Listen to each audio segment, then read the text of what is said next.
ದೇಶದಲ್ಲಿ ಕೊರೋನಾ ಸದ್ಯಕ್ಕೆ ಕಡಿಮೆ ಆಗಲ್ಲ ಇನ್ನೂ 5 ವರ್ಷ ಮಹಾಮಾರಿ ಇದ್ದೇ ಇರುತ್ತೆ ಅಂತ ಹೇಳಿ ಬೆಳಗಾವಿಯಲ್ಲಿ ಕೋಡಿಮಠದ ಶ್ರೀ ಸ್ಫೋಟಕ ಭವಿಷ್ಯವನ್ನ ನುಡಿದಿದ್ದಾರೆ.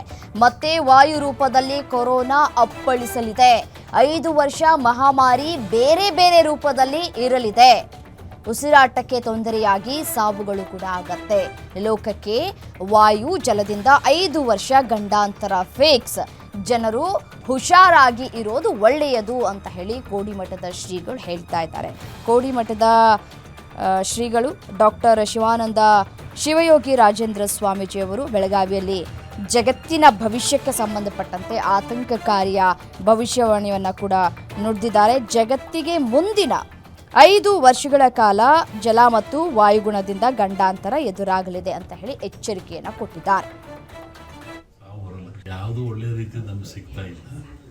ಕೊನೆಯಿಂದ ಅದು ಸ್ವಲ್ಪ ಹುಷಾರಿರೋದು ಒಳ್ಳೆ, ಪ್ರಿಕಾಷನ್ಸ್ ಇರೋದು ಒಳ್ಳೆಯದು. ಈ ಸಲ ಬರುವಂಥ ಕಾಯಿಲೆ ಘೋರವಾಗಿದೆ. ವಾಯು ರೂಪದಲ್ಲಿರೋದು ಒಂದು ಕಫ ಥರ ಒಂದು ಉಸಿರಾಟಕ್ಕೆ ತೊಂದರೆಯಾಗಿ ಸಿರುತನಕ ಹೋಗಿ ಮನುಷ್ಯರಿಗೆ ಸಾವು ಬರೋ ಲಕ್ಷಣ ಭಾಳ ಇದೆ. ದೊಡ್ಡ ಗಂಡಾಂತರ ಇದೆ ಅಂತ ಇದೆ. 5 ವರ್ಷ ಲೋಕಕ್ಕೆ ಇದೆ. 5 ವರ್ಷ ಈ ಕಾಯಿಲೆ 5 ವರ್ಷ ತನಕ ಸಿಂಪ್ಟಮ್ಸ್ ಇರುತ್ತೆ. ಅಂದರೆ ಕಮ್ಮಿ ಆಗುತ್ತೆ, ಹೋಗುತ್ತೆ, ಬರುತ್ತೆ. ಇದರ ಆಯುಷ್ 5 ವರ್ಷ ಇದೆ. ಅಷ್ಟೇ ಅಲ್ಲದೆ ಈ ಬಾರಿ ಮಳೆನೂ ಬೇಗನೆ ಮಾನ್ಸೂನ್ ಸ್ಟಾರ್ಟ್ ಆಗಿದೆ. ಜಲಪ್ರಳಯದ ಅಂತ ಏನಾದರೂ ಲಕ್ಷಣಗಳಿದೆ?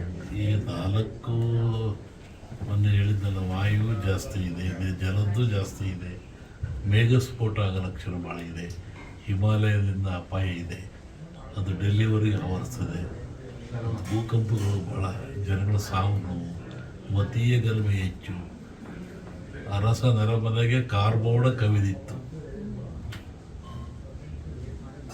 ಅರಸನ ಮನೆಗೆ ಕಾರ್ಮೋಡ, ಅರಸ ನರಮನೆಗೆ ಕಾರ್ಮೋಡ ಕವಿದಿತ್ತು ರಾಜಕೀಯವಾಗಿ. ನೀವು ಹೇಳಿದ್ರಿ ಈಗ ಮತೀಯ ಗಲಭೆಗಳು ಸ್ಟಾರ್ಟ್ ಆಗಿ ಯುದ್ಧದ ಭೀತಿಯೂ ಸಹ ಇದೆ. ಆಯ್ತಲ್ಲ, ಇದು ಮತ್ತು ಯುದ್ಧ ಭೀತಿ ಪ್ರಾರಂಭ ಆಗ್ತದೆ. ಜನರಲ್ಲಿ ಅಶಾಂತಿ ಇದೆ. ಇದು ಹೊಸ ದೇಶ ಉತ್ಪತ್ತಿ ಆಗ್ತವೆ, ಕೆಲವು ದೇಶಗಳು ಅಳೆದು ಹೋಗ್ತವೆ.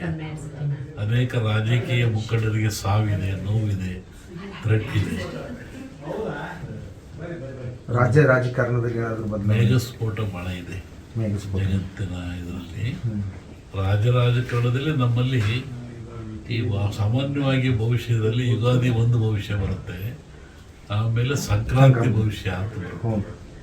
ಯುಗಾದಿ ಭವಿಷ್ಯ ಮಳೆ ಬೆಳೆ ಜನ ಇವೆಲ್ಲ ಇರ್ಬೋದು. ಸಂಕ್ರಾಂತಿ ಭವಿಷ್ಯದಲ್ಲಿ ರಾಜರ ಬಗ್ಗೆ, ದೊಡ್ಡ ದೊಡ್ಡ ವ್ಯಾಪಾರಸ್ಥರ ಬಗ್ಗೆ, ಶ್ರೀಮಂತರ ಬಗ್ಗೆ ಅದು ಬರುತ್ತದೆ.